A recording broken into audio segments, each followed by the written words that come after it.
किसी ने सुना है नौका मंत्र के टोकरे के बारे में? नहीं।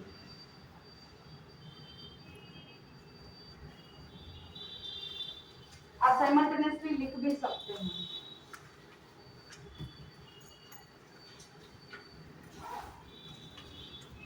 तो नवकार मंत्र तो हम सब जानते ही हैं। अभी आज से होली तक भी चालू हो रहा है, तो नव पद की आराधना भी करते हैं, नवकार मंत्र की आराधना करते हैं। तो नवकार मंत्र महामंत्र है।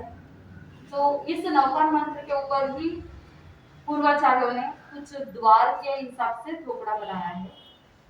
थोपड़े का मतलब क्या है? अधिकांश स्थानकवासी परंपरा में या जैसे और भी कुछ परंपराओं में थोपड़े का प्रचलन है। दिगंबर में थोपड़ों का प्रचलन नहीं है। लेकिन थोपड़े का मतलब क्या है? इसे हिंदी में अगर स्प्लिट किया जाए या समझे तो थोक शब्द आता है। तो वहां पर ज्ञानी जन कहते हैं कि जो आगम है, हर एक व्यक्ति आगम पढ़ नहीं पाता है, हर एक व्यक्ति आगम की भाषा को समझ नहीं पाता है। तो आगम के जो सार सार बातें हैं, अब हर एक साधक को ये नहीं पता होता है कि कौन सी चीज जानने योग्य है, कौन सी चीज ग्रहण करने योग्य है, कौन सी चीज छोड़ने योग्य है, कौन सी बात को जानना चाहिए नहीं जानना चाहिए, कौन सा वर्जित है, कौन सा अपवाद मार्ग है, कौन सा आदेय मार्ग है, पता नहीं होता है।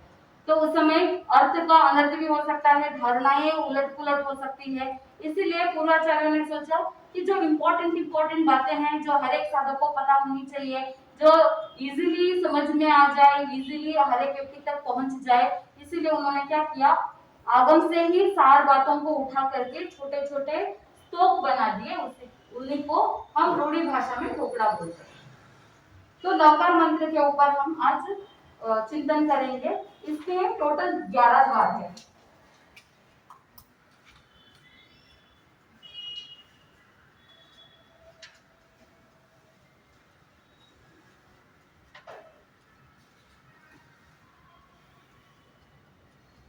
टोटल 11 द्वार है। इसका मतलब क्या होता है कि 11 अपेक्षा से हम नवकार मंत्र को समझने का प्रयास करेंगे। हर एक थोपड़े में अलग अलग अपेक्षा से समझने के लिए द्वार होते हैं।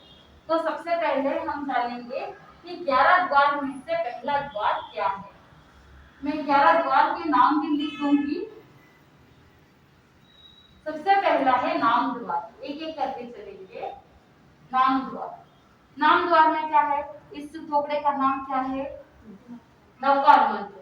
तो नाम द्वार में हम जानते हैं नवकार मंत्र को महामंत्र भी कहते हैं, और क्या बोल सकते हैं? महामंत्र नवकार बोल दिया, नमस्कार मंत्र बोल दिया, और आगम में नमस्कार सूत्र भी आता है। तो ये सब नाम है। तो नाम द्वार में सबसे पहले बताया जाता है महामंत्र नवकार। इसको नमस्कार मंत्र भी बोलते हैं, नवकार मंत्र भी बोलते हैं, और नमस्कार सूत्र भी बोलते हैं। तो ये फर्स्ट नाम द्वार। दूसरा द्वार है पद द्वार। पद, तो नवकार मंत्र में टोटल कितने पद है? 9 पद है। एक अपेक्षा से 5 पद है। नमो हरिहंतानम, नमो सिद्धानम, नमो आयर्यानम, नमो वज्रायनम और नमो लोये सबसाहुनम। अरिहंत, सिद्ध, आचार्य, उपाध्याय और साधु। एक अपेक्षा से 5 पद है और दूसरी अपेक्षा से 9 पद है। इन 5 पद के साथ ज्ञान, दर्शन, चारित्र और तप, ये 4 जब जुड़ जाते हैं तो 9 पद हो जाते हैं। तो पद द्वार में एक अपेक्षा से 5 द्वार, 5 पद, और दूसरी अपेक्षा से 9 पद। तो ये पद द्वार समझ में आ रहा है ना? हाँ। तीसरा द्वार है गुण द्वार। गुण का मतलब होता है क्वालिटीज, एट्रीब्यूट्स। अब हम जानेंगे, आप सब वैसे जानते हैं, नवकार मंत्र के बारे में भी जानते हैं, नवकार मंत्र में 5 पद के कितने गुण होते हैं टोटल? 108। तो गुण द्वार में हम 108 गुण के बारे में भी चिंतन करेंगे।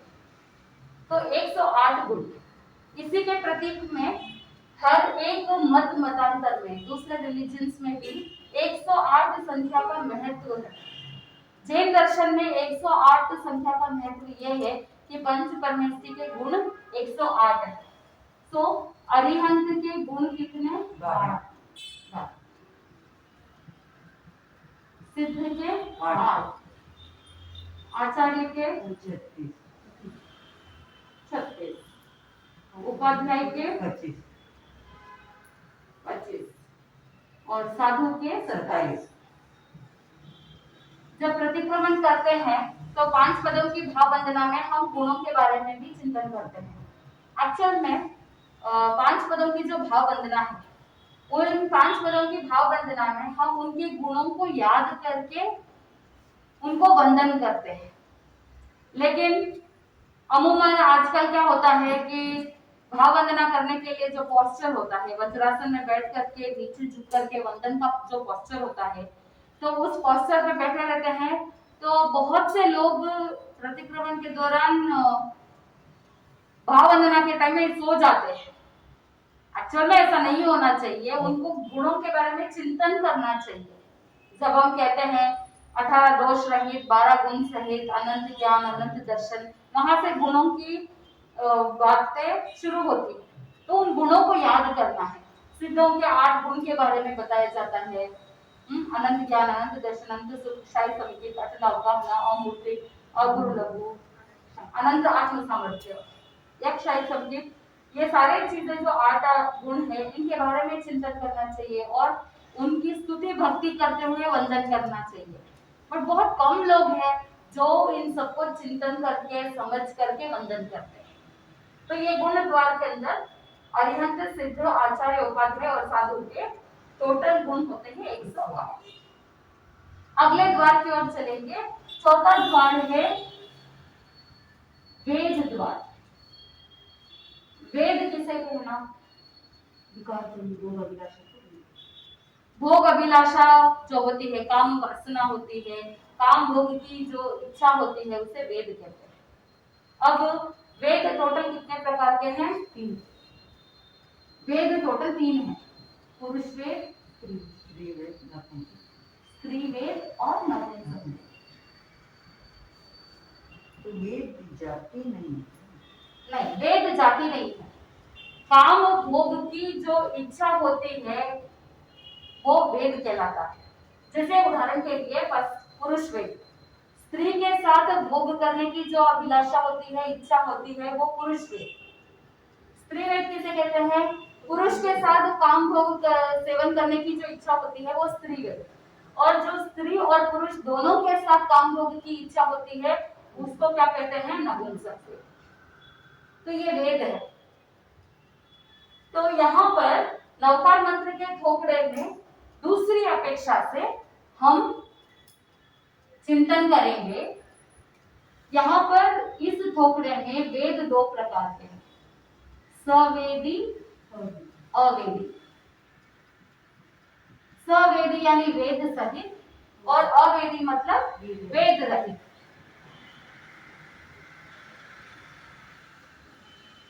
सवेदी का मतलब क्या है?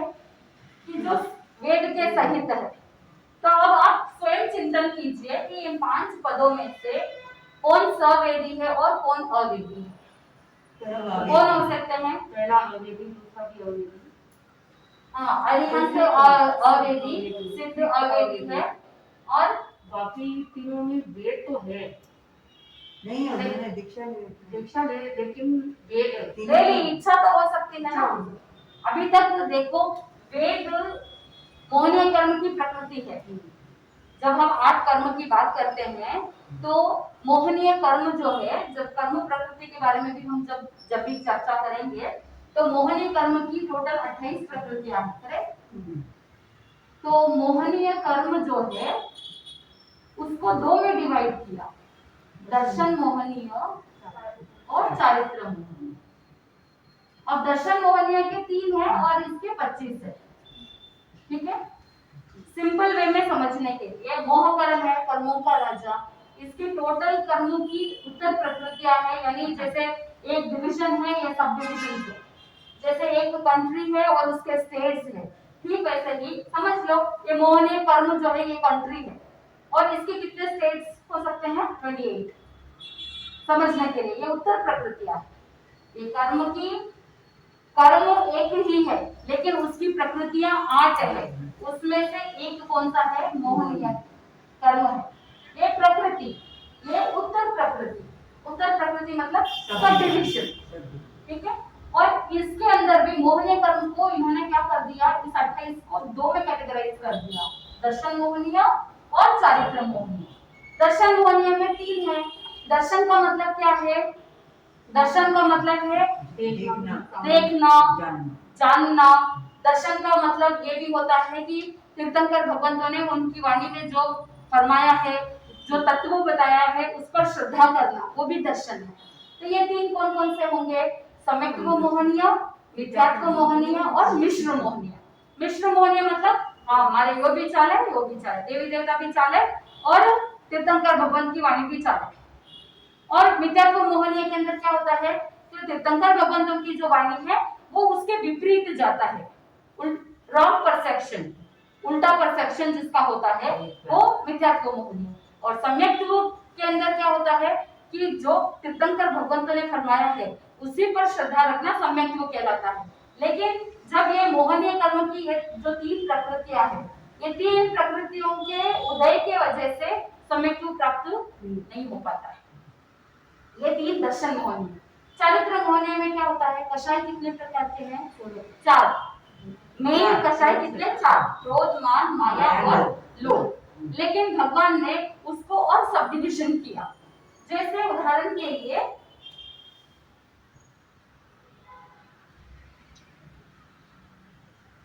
ये कषाय है, इसके डिविजन होंगे क्रोध, मान, माया और लोभ, ये 4 है। अब ये जो कषाय है, इन कषायों की जो तीव्रता है, इंटेंसिटी है, उस इंटेंसिटी के हिसाब से भगवान ने इसे और सब डिविजन कर दिया, अनंतानुबंधी,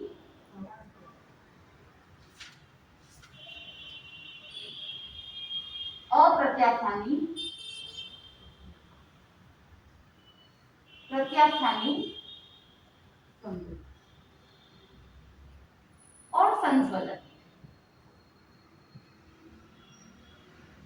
एक उदाहरण से हम समझेंगे इसे, अनंतानुबंधी, अप्रत्याख्यानी, प्रत्याख्यानी और संज्वलन।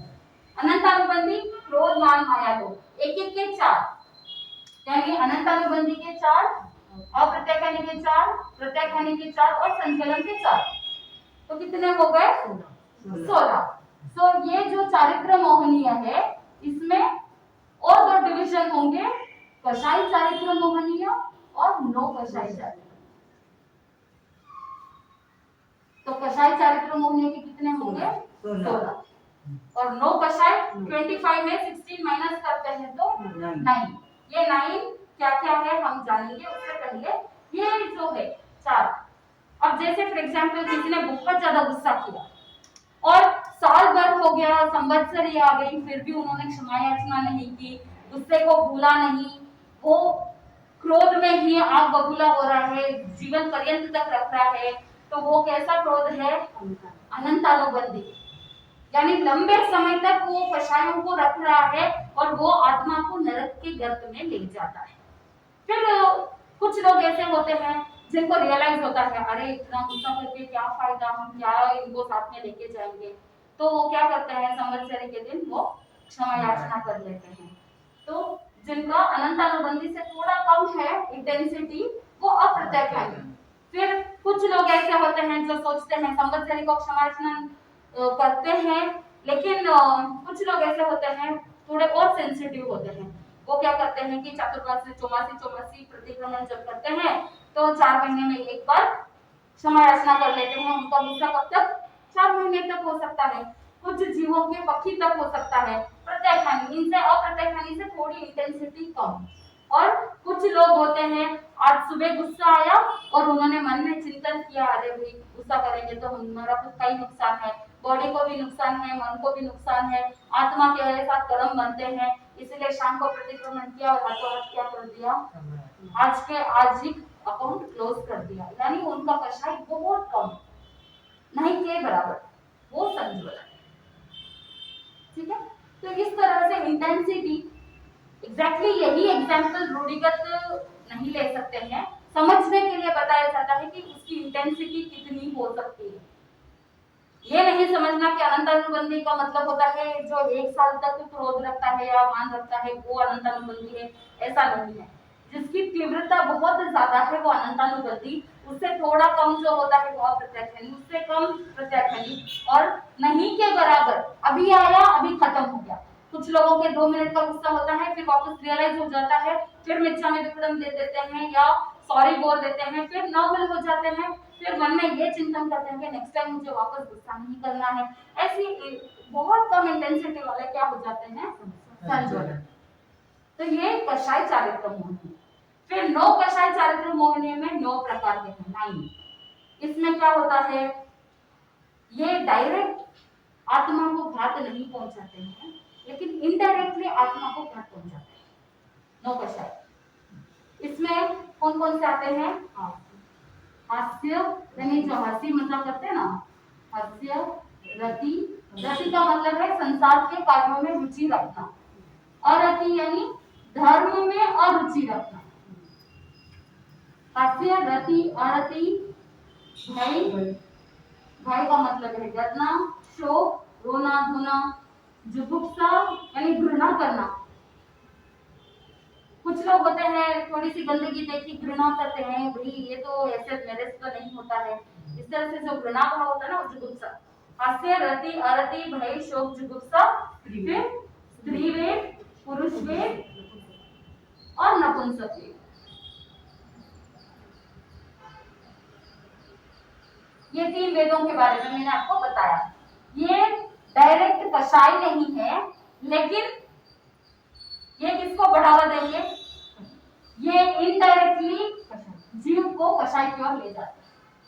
अब आपने हंसी मजाक की, बहुत बार क्या होता है कि हंसी मजाक करते करते लिमिट भूल जाते हैं, और जब लिमिट भूल जाते हैं तो उस समय व्यक्ति क्या करता है, सामने वाले को क्रोध आता है, कभी कभी ऐसा होता है कि क्लेश भी हो जाता है, लड़ाई झगड़े हो जाते हैं। तो ये कषाय नहीं है, लेकिन इनडायरेक्टली कषाय की ओर ले जाते हैं, और ये कषाय आत्मा को पतन के गर्त में ले जाता है। तो इसीलिए न कषाय अच्छा है न कषाय अच्छा है। हास्य, रति, अरति, भय, शोक, जुगुप्सा, स्त्री, पुरुषवेद, 9 कषाय। 9 कषाय ये 9 है।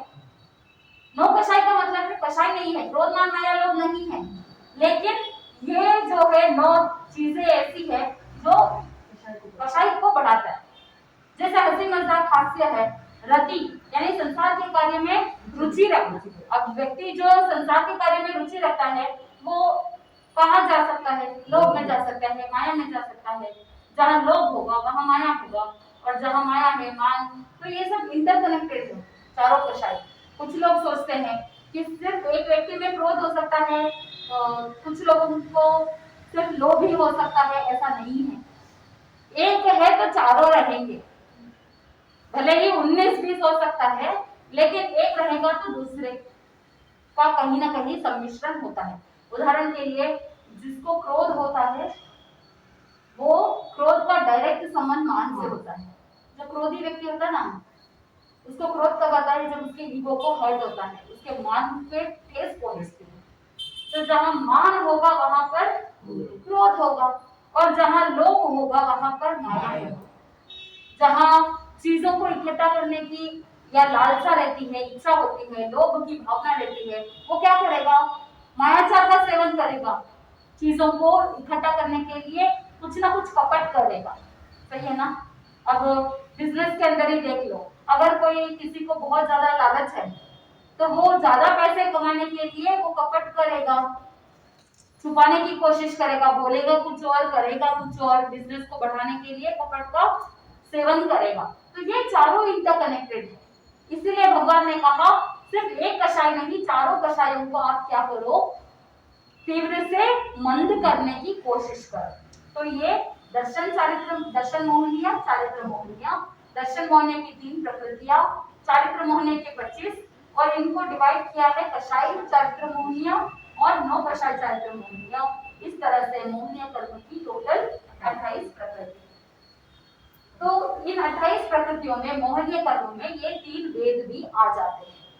तो जब तक मोह रहेगा, जब तक मोहनीय कर्म रहेगा, तब तक वेद जीव के साथ रहेगा।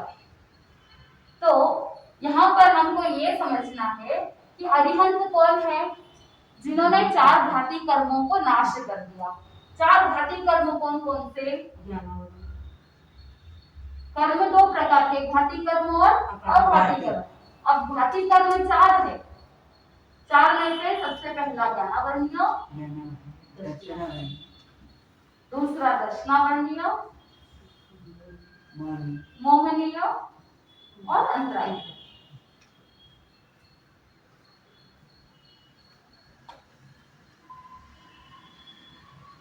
ये 4 घाती कर्म जो डायरेक्ट आत्मा को घात पहुंचाते हैं वो घाती कर्म, जो आत्मा को इनडायरेक्टली घात पहुंचाते हैं वो अघाती कर्म। अब आपको ये समझना है कि घाती कर्म जो है 4, इनका नाश किसने कर दिया? 4 घाती कर्म किन किन के नहीं है?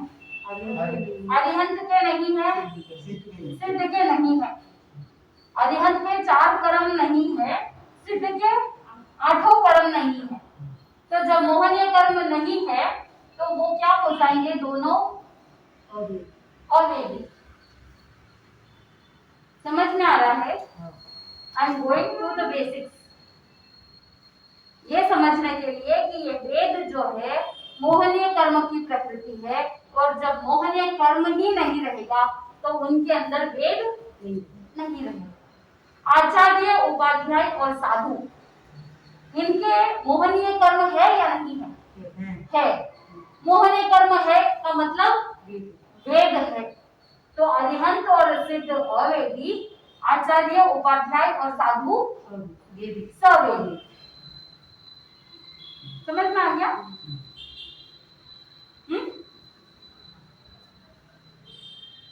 ठोकरा का मतलब क्या बताया आपने? जो आगम के सार होते हैं, छोटे छोटे स्तोप के रूप में डिवाइड कर देते हैं, उसे ठोकरा कहते हैं। आगम के सार को ठोकरा। हाँ।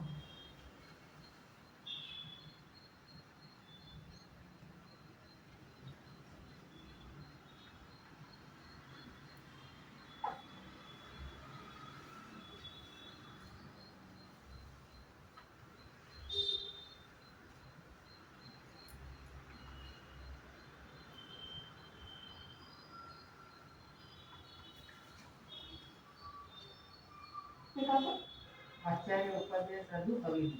अवेदी, हाँ। नहीं, आचार्य, सवेदी। सवेदी, हाँ, वेद जो अरिहंत और सिद्ध अवेदी। उसके बाद 5वां द्वार है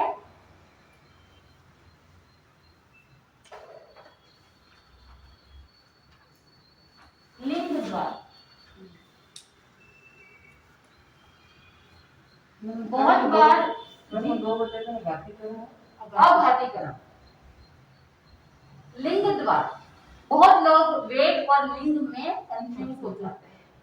वेद यानी काम भोग की इच्छा, लिंग यानी जो काम भोग के या पुरुष स्त्री को डिस्क्रिमिनेट करने के लिए, डिफरेंशिएट करने के लिए जो चिन्ह होते हैं उससे लिंग कहते हैं।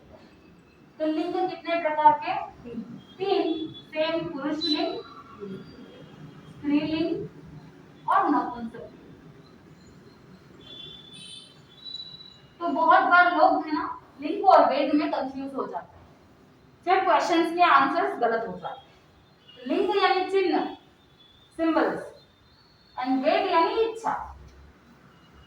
तो अब लिंग द्वार में आप स्वयं चिंतन कीजिए कि किस किस के कौन कौन सा लिंग हो सकता है। अरिहंत यानी तीर्थंकर। नहीं, तो पांच थे। 3 लिंग में से अरिहंत, 3 भी हो सकते। 2 अरिहंत तीर्थंकर से पुरुष लिंग। वैसे मतलब कभी कभार हो सकते हैं। वो आश्चर्य आश्चर्य की बात। मल्लीनाथ जी जो थे हाँ। 10 आश्चर्य में से एक आश्चर्य है, लेकिन एक्चुअल में पुरुष लिंगी होते हैं। सिर्फ वो एक ही आश्चर्य है कि मल्लीनाथ जी क्या हुए स्त्रीलिंगी, लेकिन वो जनरली में समुच्चय में जब हम चिंतन करते हैं तो अरिहंत क्या है, पुरुष लिंग है।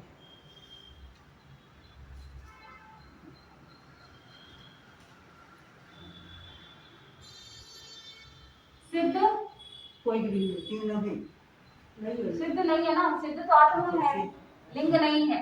जब वो अवेदी हो जाते हैं, वेद लिंग सबसे रहित हो जाते हैं, तभी तो वो क्या करते हैं, सिद्ध बन जाते हैं। तो सिद्ध में कोई भी लिंग नहीं है। आचार्य और उपाध्याय पुरुष, ये दोनों ही पुरुष लिंग। जो बड़ी बड़ी पदवियां होती है ना वो पुरुष लिंग, क्योंकि उनकी साधना स्त्री के कंपैरेटिवली बहुत विशुद्ध होती है, शुद्ध होती है। उनकी साधना थोड़ी हाई लेवल की होती है, क्योंकि स्त्रियों का जो शरीर की रचना है, जो स्त्री के बॉडी के जो सिस्टम्स है, जो प्योरिटीज इम्प्योरिटीज बॉडी के अंदर है, उन सबको देखते हैं तो साधना पुरुषों की श्रेष्ठ मानी जाती है। इसलिए बड़े बड़े पद भी किसको दिए जाते हैं, पुरुष को दिया जाता है। तो अरिहंत पुरुष लिंग, आचार्य उपाध्याय पुरुष लिंग, सिद्ध के कोई लिंग नहीं, और साधु के तीनों लिंग हो सकते हैं। साधु के तीनों लिंग हो सकते हैं, स्त्रीलिंग, पुरुष लिंग और नपुंसक। नपुंसक भी वही साधु बनेगा जो कृत नपुंसक है। साधु वही बनेगा जो कृत नपुंसक है, जन्म से नपुंसक नहीं, कृत नपुंसक। एक करेक्शन है, सिद्ध में भी तीनों पाए जाते हैं। हम बोलते हैं ना, स्त्रीलिंग सिद्धा, पुरुष लिंग सिद्धा, नपुंसक लिंग सिद्धा, तीनों हैं। तो साधु और सिद्ध में तीनों लिंग पाए जाते हैं। उस अपेक्षा से कि स्त्री भी सिद्ध हो रहे हैं, पुरुष भी सिद्ध हो रहे हैं, नपुंसक भी सिद्ध हो रहे हैं, उस अपेक्षा से अगर चिंतन करें। प्रेजेंट में लिंग से जैसे सिद्ध अवस्था में है, उस समय कोई लिंग नहीं है, लेकिन इस अपेक्षा से कि कौन कौन सिद्ध बन सकते हैं, उस अपेक्षा से अगर चिंतन करें तो सिद्ध को तीनों लिंग प्राप्त हो सकते हैं। तो अरिहंत, आचार्य और उपाध्याय तीनों में पुरुष लिंग, सिद्ध और साधु में तीनों लिंग। ठीक है, इसमें ऑल थ्री, साधु में भी ऑल। तो जो तीनों सिद्ध हो सकते हैं ना, वो अरेंज नहीं होते हैं, सामान्य केवल होते हैं और फिर मोक्ष चले जाते हैं। हाँ बिल्कुल। अरिहंत मतलब तीर्थंकर, वो पुरुष लिंग होना। तो ये जो सिद्ध होंगे वो सामान्य केवल हो सकते हैं। और जैसे उदाहरण के लिए मरुदेवी माता, हाथी के होदे पर बैठे बैठे ही सिद्ध हो गए। लिंग क्या है, स्त्रीलिंग है, सिद्ध हो गए। अब केवल ज्ञान हो गया, हाँ केवल ज्ञान हो गया तो सिद्ध हो गए। तो गृहस्थ लिंग सिद्ध मतलब गृहस्थ की अवस्था में ही दीक्षा नहीं ली, द्रव्य से संयम नहीं लिया। भाव संयम तो होगा ही, क्योंकि शुक्ल ध्यान है मतलब भाव संयम है, तो भाव संयम है, लेकिन द्रव्य संयम नहीं। परम शुक्ल ज्ञान के स्टेट में। बिल्कुल। तो ये लिंग द्वार।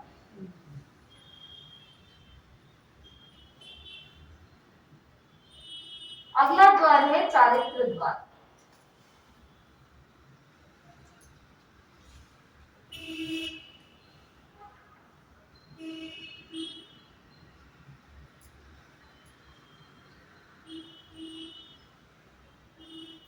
आत्मा का विभाव दशा से स्वभाव दशा में आना, उस स्वभाव की ओर गति करना, उसी का नाम चारित्र है। यानी जिसके द्वारा मोक्ष की प्राप्ति की जा सके वो क्या है, चारित्र। यानी संयम। संयम। तो ये 25 बोध के अंदर बताया जाता है कि चारित्र 5 प्रकार के हैं। तो अब हम जानेंगे कि पंच परमेष्टि में किस किस के अंदर क्या क्या चारित्र है। तो उसके लिए आपको ये पता होना चाहिए कि 5 प्रकार के चारित्र कौन कौन से हैं। सबसे पहले सामायिक चारित्र। सामायिक चारित्र छेदोपस्थापनीय, परिवार विषय,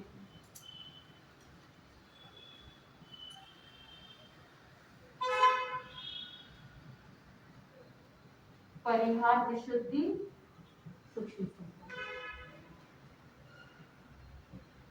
सूक्ष्म संकराई,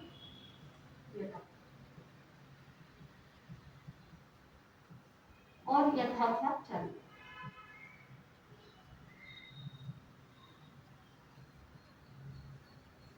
सामायिक चारित्र का मतलब होता है राग द्वेष रहित होना और 6 गाय जीवों को अभयदान देना। सामायिक चारित्र। सामायिक चारित्र 2 प्रकार के होते हैं, एक ईश्वरिक और एक यावत परम।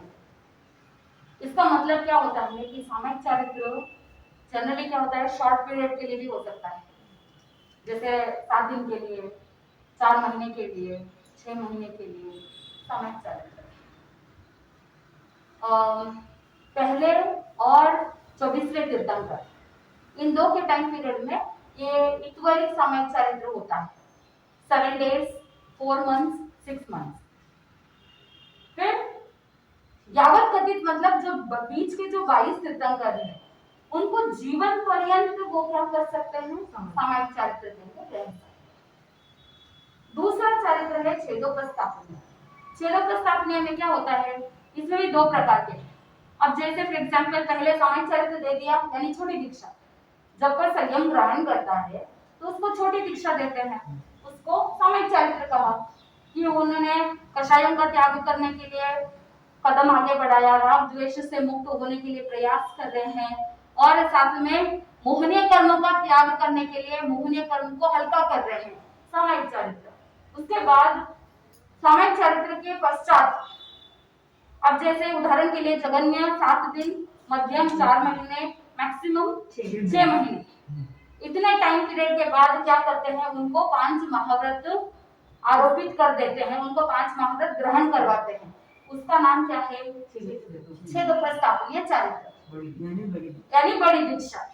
एक मीनिंग, एक अर्थ है ये, क्योंकि छेदोपस्थापनीय चारित्र भी 2 प्रकार के हैं। छेद यानी ब्रेक, करेक्ट है ना। अब छेदोपस्थापनीय चारित्र में क्या होता है, जैसे उदाहरण के लिए चारित्र ले लिया है, बड़ी दीक्षा भी हो गई है, वो आराम से संयम यात्रा चला रहे हैं, लेकिन बीच में कभी महाव्रत में कोई दोष हो गया, कोई बड़ा दोष लग गया, जैसे उदाहरण के लिए शल्य चिकित्सा हो गई या कोई बहुत बड़ी सर्जरी हो गई या कुछ ऐसे जिसमें महाव्रतों के अंदर ज्यादा दोष लग गया, उस समय आचार्य भगवान क्या करते हैं, उन्होंने पहले जो दीक्षा ली थी उसमें से कुछ पर्याय को घटा देते हैं। कुछ टाइम पीरियड दीक्षा के 6 महीने घट गए या पहले की जो दीक्षा थी उसको छोड़ करके वापस नई दीक्षा देते हैं, वापस नए रूप से महाव्रतों को ग्रहण करवाते हैं, वो क्या कहलाता है, छेदोपस्थापनीय चारित्र। इसीलिए छेदोपस्थापनीय चारित्र 2 प्रकार के हैं, सअतिचार, निरतिचार। सअतिचार का मतलब क्या है कि जिसमें दोष लगा है उसके प्रायश्चित के रूप में संयम का क्या हो गया है, छेद हो गया है, वो छेदोपस्थापनीय सअतिचार। निरतिचार इसका मतलब क्या हुआ कि सामायिक चारित्र के बाद 7 days, 4 months या 6 months के बाद वापस उनको महाव्रतों का आरोपण किया जा रहा है, वो निरतिचार छेदोपस्थापनीय चारित्र। समझ में आ गया। एक सामायिक चारित्र जो छोटी दीक्षा है जिसमें 5 महाव्रत नहीं दिलाए जाते हैं, कड़े में बंधे के पाठ से सावध्य क्रियाओं का त्याग करवाया जाता है, 18 पापों का त्याग करवाया जाता है जीवन पर्यंत के लिए।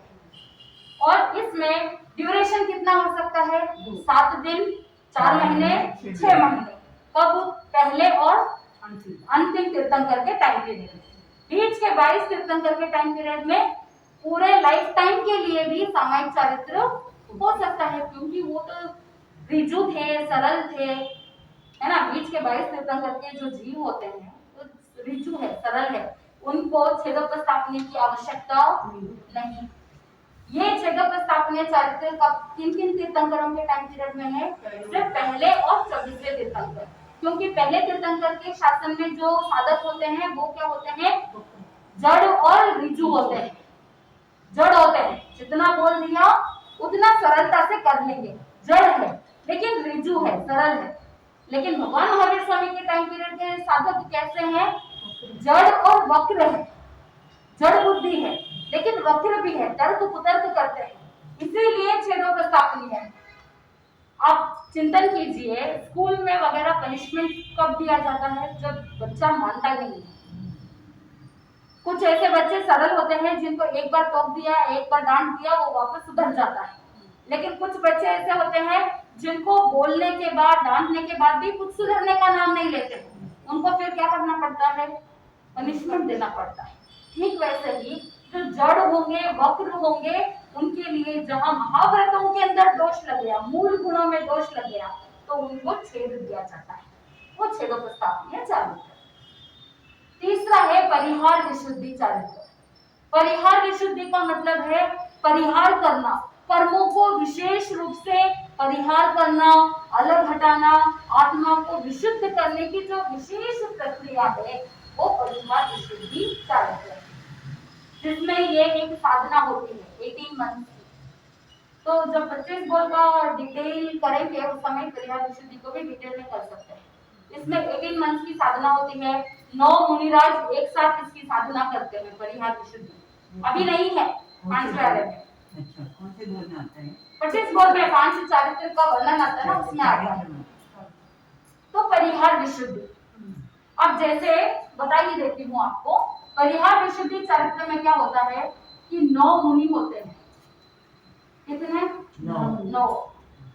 परिहार विशुद्धि चारित्र कौन कौन पालन कर सकता है? किनको हो सकता है? जो कम से कम 9 पूर्वों का ज्ञान प्राप्त होता है। यहाँ अभी नहीं है परिहार विशुद्धि। कम से कम जगन्य 9 पूर्वों का ज्ञान होना है, 20 वर्ष की संयम पर्याय होना है,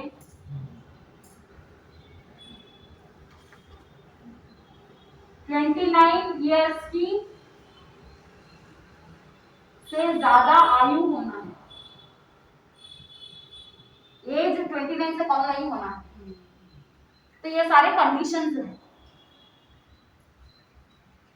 तो 9 पूर्वों का ज्ञान हो, कम से कम 20 वर्ष की संयम पर्याय हो, ये सब मिनिमम है, मिनिमम इतना होना ही है। ऐसे 9 मुनिराज साधना करते हैं। कैसी साधना? कि इसमें 4 मुनिराज तप करते हैं, 4 मुनिराज सेवा करते हैं,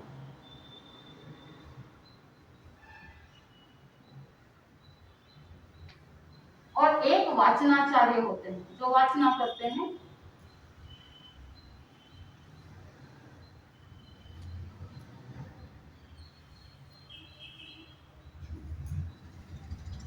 तो 9 मुनि साधना करते हैं। परिहार विशुद्धि चारित्र के बारे में हम चिंतन कर रहे हैं। तो 4 मुनिराज जो है वो क्या करते हैं? 6 महीने के लिए तप करते हैं, और ये तप भी मिनिमम क्या होना चाहिए? उपवास या आयमिल होना है, और पंचोला तक हो सकता है। ऐसा नहीं है कि तपस्या में वो एकाशना कर लिया, व्यासना कर लिया, ऐसा नहीं है। और पंचोले तक जा सकते हैं, फिर पारना भी आयमिल से करना है। फिर जो 4 तपस्या कर रहे हैं उनकी 4 मुनिराज क्या करेंगे? सेवा करेंगे, और एक वाचनाचार्य होते हैं। तो जो सेवा कर रहे हैं और जो वाचनाचार्य है वो क्या कर सकते हैं? आहार का ग्रहण कर सकते हैं, लेकिन उनका आहार भी आयमिल के जैसा होता है। ठीक है, ये 6 महीने के लिए।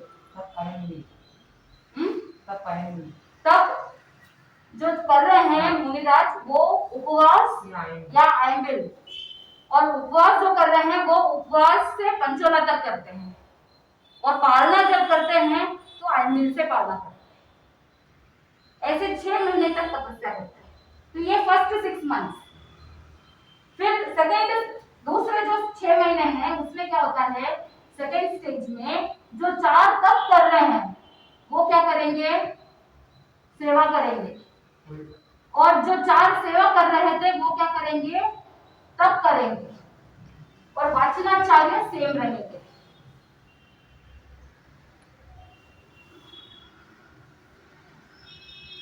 यहाँ जो वाचनाचार्य थे वो ही यहाँ पर सेम रहेंगे। तो जो यहाँ तप कर रहे थे वो क्या करेंगे, नेक्स्ट 6 महीने सेवा करेंगे। और जो सेवा कर रहे थे वो क्या करेंगे, तप करेंगे 6 महीने के लिए। और वाचनाचार्य सेम रहेंगे। तो पहले 6 महीने ऐसे, फिर अगले 6 महीने इस तरह। फिर लास्ट 6 महीने क्या होगा,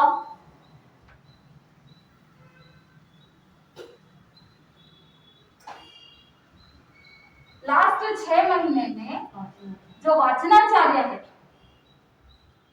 लास्ट 6 मंथ,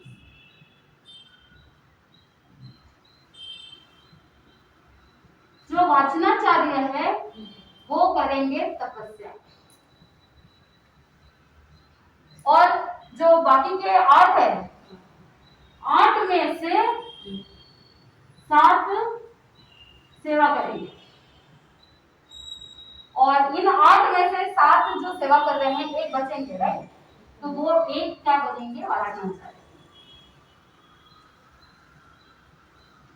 समझ में आया। ये 18 महीने की साधना परिहार विशुद्धि यानी कर्मों को विशेष रूप से परिहार करने के लिए, कर्मों को घटाने के लिए, आत्मा को विशुद्ध बनाने के लिए, इसी शब्द में मीनिंग है। कर्मों का परिहार करना, आत्मा को विशुद्ध करना, ये परिहार विशुद्धि चारित्र किनको हो सकता है, जिनको जगन्य 9 भूतों का ज्ञान हो, जो जिनके 20 वर्ष की कम से कम संयम की पर्याय हो, और जिनकी उम्र 29 वर्ष से अधिक हो, कम ना हो, ऐसे को ये साधना हो सकती है। परिहार विशुद्धि चारित्र, उम्र 29 से ज्यादा होना, संयम 20 वर्ष से अधिक होना, और 9 पूर्वों का कम से कम ज्ञान होना। वैसे टोटल 14 पूर्व है, उसमें से कितने होना, मिनिमम 9। तो उनको परिहार विशुद्धि का चारित्र पॉसिबल है, और कोई नहीं करता है। कर सकते हैं। उसके बाद चौथा चारित्र है सूक्ष्म संपराय। सूक्ष्म संपराय में क्या होता है, अब जैसे कषाय जो होते हैं 2 तरह के, बादर और सूक्ष्म। बादर यानी मोटे रूप से, कुछ लोगों के कषाय बहुत ज्यादा तीव्र होते हैं, उसे बादर कषाय कह दिया। कुछ लोगों के जो कषाय होते हैं वो मंद होते हैं, उसे सूक्ष्म कह दिया। तो यहाँ सूक्ष्म संपराय चारित्र में क्या होता है कि जितने भी हमने कषाय के बारे में बात की थी ना पहले, वो सारे बादर कषाय सारे हट जाते, सारे उदय में नहीं होते। और सूक्ष्म जो कषाय होते हैं वो भी सारे उदय में नहीं होते हैं, सिर्फ एक संज्वलन लोभ, सिर्फ एक संज्वलन लोभ उदय में होता है। उसे क्या कहा, सूक्ष्म संपराय चारित्र। कौन सा गुणस्थान, 10वां गुणस्थान, जिसमें सिर्फ और सिर्फ संज्वलन लोभ रहता है, बाकी सारे कषाय उदय में नहीं होते हैं, सिर्फ एक संज्वलन लोभ का ही उदय होता है। ऐसे चारित्र को सूक्ष्म संपराय चारित्र का।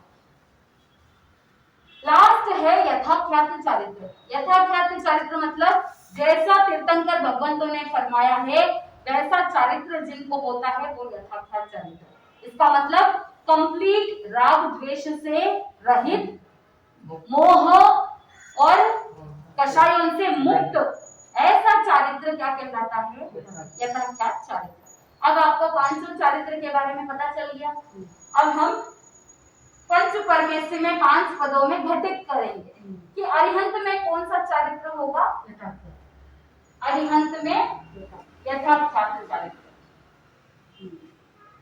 अरिहंत में कौन सा होगा, यथाख्यात, क्योंकि वहां राग द्वेष नहीं है, मोह नहीं है और कषाय भी नहीं है। तीर्थंकर भगवंतों को सिद्ध कोई भी चारित्र नहीं है। क्यों, शरीर नहीं है ना। हाँ, क्योंकि भगवती सूत्र में भगवान ने कहा कि जो चारित्र है वो सिर्फ इस भव में रहता है। चारित्र यह भविक है, पर भविक नहीं है, दूसरे भाव में नहीं चल सकता है, तदुभय भविक भी नहीं है। लेकिन ज्ञान और दर्शन दोनों क्या है, यह भविक भी है, पर भविक भी है और तदुभय भविक भी है। यानी जो आप ज्ञान अभी सीख रहे हो, जो आपके मन में धर्म के प्रति श्रद्धा आज है, वो इस भाव में भी काम आता है, आने वाले भाव में भी काम आता है। ठीक है, तो सिद्ध में कोई भी चारित्र नहीं है। आचार्य, उपाध्याय और साधु में पांचों चारित्र की भजना, इन तीनों में ऑल फाइव। इसमें एक शब्द ऐड कर दिया, भजना। भजना का मतलब है कंपल्शन नहीं है, हो भी सकता है, कोई भी हो सकता है, ये भी हो सकता है, ये भी हो सकता है, ये भी हो सकता है, ये भी हो सकता है, ये भी हो सकता है, कोई भी हो सकता है। भजना का मतलब है कंपल्शन नहीं है, संभावना। तो पांचों चारित्र की भजना कोई भी हो सकता है। पर अभी तो नहीं है ना, अभी पंचम आ रहे हैं सिर्फ ये दो, सामायिक चारित्र और छेदोपम, बाकी तीन नहीं है, क्योंकि उसमें विशुद्धि चाहिए ना, अभी वो है नहीं। तो ये है चारित्र द्वार। समझ में आ रहा है? सूक्ष्म संप्रदाय मतलब जो कषाय है, क्रोध मान माया लोभ, वो दो तरह के होंगे, एक बादल कषाय और एक सूक्ष्म कषाय। बादल यानी मोटा, मोटे रूप से, बड़े रूप में, स्थूल रूप में। तो क्या होता है कि ये जो बादल क्रोध मान माया लोभ है, इसका उदय नहीं है। सूक्ष्म जो कषाय है, इनका भी उदय नहीं है, लेकिन इनमें से सिर्फ एक संज्वलन लोभ उदय में रहता है।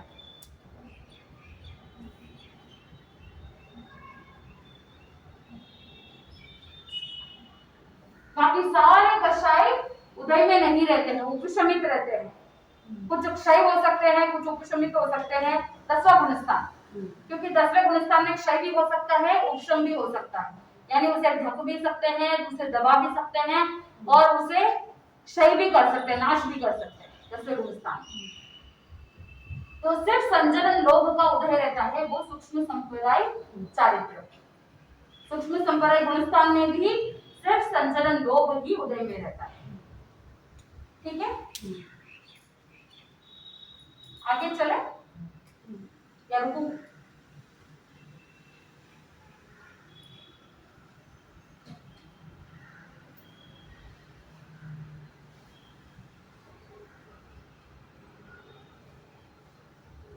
आगे के द्वार सब छोटे छोटे हैं, सिंपल है।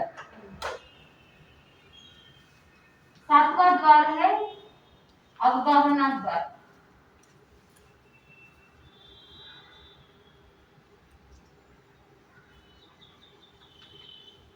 अवगाहना मतलब हाइट। जीव कितना आकाश प्रदेश को अवगाहना करता है, अवगाहता है, उसे अवगाहना कहते हैं। यानी मेरी बॉडी, एग्जाम्पल मेरी बॉडी, ये जो आकाश है, पूरा स्पेस है ना, तो इस आकाश प्रदेश को कितना रोक करके रखता है, कितना ऑक्यूपाई करता है, वो अवगाहना, इसका मतलब है हाइट। तो हम जानेंगे पंच परमेष्टि के अंदर, अरिहंत के अंदर जगन्य उत्कृष्ट दोनों देखेंगे। जगन्य 7 हाथ, भगवान महावीर स्वामी को याद रखना, और यहाँ ऋषभदेव भगवान को याद रखना। 500 धनुष याद रह जाएगा। सिद्ध के अंदर 3 अवगाहना होती है, जगन्य, मध्यम। यहाँ पे मध्यम जैसा कुछ भी अरिहंत में होता नहीं है, सिद्ध में होता है। अब आप लोग सोच रहे होंगे कि जो जीव ऑलरेडी सिद्ध हो चुका है, उनकी अवगाहना होती है क्या, उनके अंदर हाइट कैसे हो सकती है? तो ज्ञानीजन कहते हैं कि हमारी जो बॉडी है, हमारी बॉडी में सिर्फ 1/3 पोर्शन पोलर होता है, बाकी 2/3 पोर्शन आत्मा के प्रदेश होते हैं। तो जब ये जीव गति करता है, जब ये जीव मोक्ष को प्राप्त करता है, सिद्ध गति को प्राप्त करता है, तो इस शरीर में से आत्म प्रदेश वैसे के वैसे जिस पोजीशन में आप कोई भी जीव सिद्ध होता है, उसी पोजीशन में जाकर के वो सिद्ध शिला में अवगाहित होता है। यानी अगर कोई बैठे बैठे सिद्ध हुए हैं तो उसके आत्मा के जो आत्म प्रदेश कैसे होंगे, बैठे बैठे सिटिंग पोजीशन। अगर खड़े खड़े सिद्ध हुए हैं तो वहां पर भी स्टैंडिंग तो पोजीशन। आत्म प्रदेश का शेप तो आप वही जिस पोस्चर में वो जाते हैं वही आत्म प्रदेश वैसे ही रहते हैं, बिखरते नहीं है। बिखरते नहीं है। 2/3 पोर्शन एज इट इज वहां चले जाते हैं। वॉल्यूम 2/3 है और शेप भी वही रहेगा, क्योंकि उधर तो सब मिक्स होता है। नहीं होता है। सिटिंग पोस्चर में अगर सिद्ध हुए हैं तो वहां सिद्ध शिला में सिटिंग पोस्चर में उनका आत्म प्रदेश होगा। स्टैंडिंग पोजीशन में अगर वो सिद्ध हुए हैं तो सिद्ध शिला में स्टैंडिंग पोजीशन में उनके आत्म प्रदेश करेंगे। ऐसा मैंने सुना है। और डिटेल्स अगर कुछ पता चला तो मैं आपको बताऊंगी। नहीं, क्योंकि उधर एक आदमी जितने भी सिद्ध है सबके आत्म प्रदेश होती है। आकाश इतना विशाल है कि सब कुछ ऑक्यूपाई कर सकता है। आकाश तो विशाल है ना, there is no limit, the sky is so high. तो वहां स्पेस में आकाश प्रदेशों के लिए कोई प्रॉब्लम नहीं है। It can occupy many things. अब जैसे ये दीवार है, इस दीवार के अंदर आपको लगता है और कुछ आ नहीं सकता है, इट इज कॉम्पैक्ट। लेकिन अगर कोई यहाँ पे कील ठोकना चाहे तो वो स्पेस देता है कि नहीं देता है, देता है। वैसे आकाश प्रदेश कोई भी दूसरे पुद्गलों को स्पेस देता है। दूध के अंदर कहीं भी आपको स्पेस नजर नहीं आ रहा है, लेकिन जब आप दूध के अंदर चीनी डालते हैं तो वो दूध चीनी को ऑक्यूपाई करता है या नहीं करता है? बोर्नविटा डालो तो भी ऑक्यूपाई करेगा, कॉफी डालो तो भी ऑक्यूपाई करेगा। तो वैसे ही अब जैसे आपका पेट पूरा भर गया है, पेट भर के खाना खाया है, फिर भी अगर किसी ने मुखवास के लिए कुछ आपको फोर्स किया या पापड़ के लिए कि मुंह साफ हो जाएगा इसलिए आपको फोर्स किया, तो आपके पेट में स्पेस होगा कि नहीं होगा? स्पेस होगा। या आकाश प्रदेश, आकाश अस्तिका। तो सिद्ध के अंदर अब जैसे जबलिया अवगहना 2 हाथ की, 5वां आरा उतरते उतरते कितनी अवगहना, कितना हाइट रह जाएगा? 2 हाथ। 2 हाथ। तो अगर 2 हाथ वाले सिद्ध होते हैं तो 2/3 कितना है? 1 हाथ 8 अंगुल। 5 आराम तो सिद्ध होंगे ही नहीं। 5 आराम तो सिद्ध होंगे ही नहीं होंगे। मिनिमम मतलब मैं बता रही हूँ आपको कि सबसे लोएस्ट अवगाहना कितनी हो सकती है? 1 हाथ 8 अंगुल। यहाँ नहीं हो सकते। महाविद्या क्षेत्र में तो हो सकते हैं ना, वहां के कोई जीव 2 हाथ की अवगाहना वाले हो, दूसरे क्षेत्र में कहीं 2 हाथ तक अवगाहना वाले हो। चौथा आरा में नहीं होती है।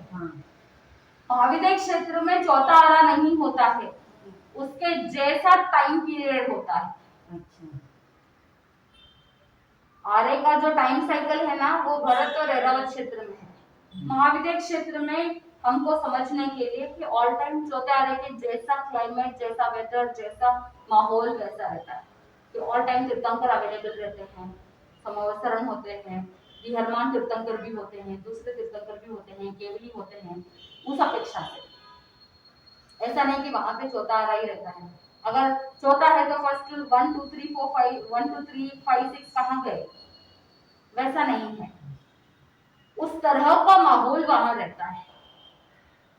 तो अगर कोई जीव 2 हाथ की अवगहना वाला हो तो वो अगर सिद्ध होता है तो उसकी अवगहना कितनी होगी? 1 हाथ 8 अंगुल। और कोई मध्यम अवगहना वाले यानी 7 हाथ तो कितना होगा मध्यम अवगहना? 4 हाथ 16 अंगुल। 96 अंगुल का एक धनुष। 1 मिनट अभी हम कैलकुलेट करते हैं। 4 हाथ का एक धनुष। 4 हाथ का एक धनुष। 96 अंगुल का एक धनुष। तो 96 डिवाइडेड बाय 4 इज 8 का हाथ। तो 4 हाथ का एक धनुष 20 कितना हुआ? 24 24 अंगुल का एक।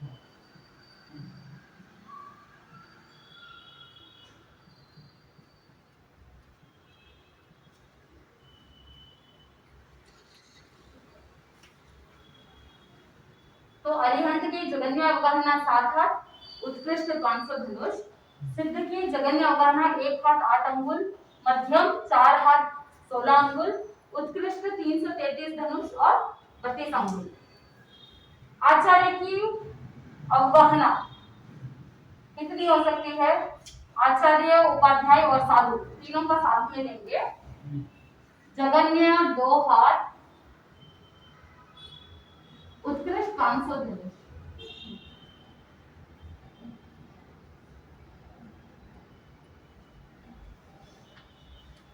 आचार्य, उपाध्याय, साधु की जगन्य 2 हाथ, उत्कृष्ट 500 धनुष। ठीक है, ये अवगाहना द्वार।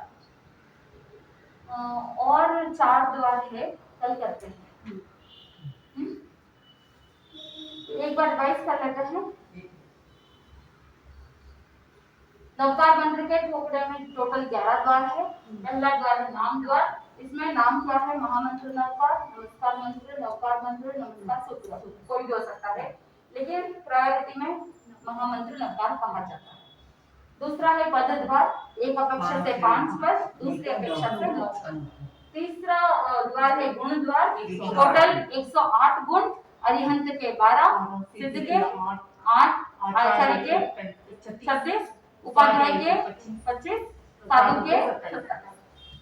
फिर वेद द्वार, वेद यानी काम भोग की जो इच्छा होती है उसे वेद कहते हैं। तो अरिहंत में कौन सा वेद?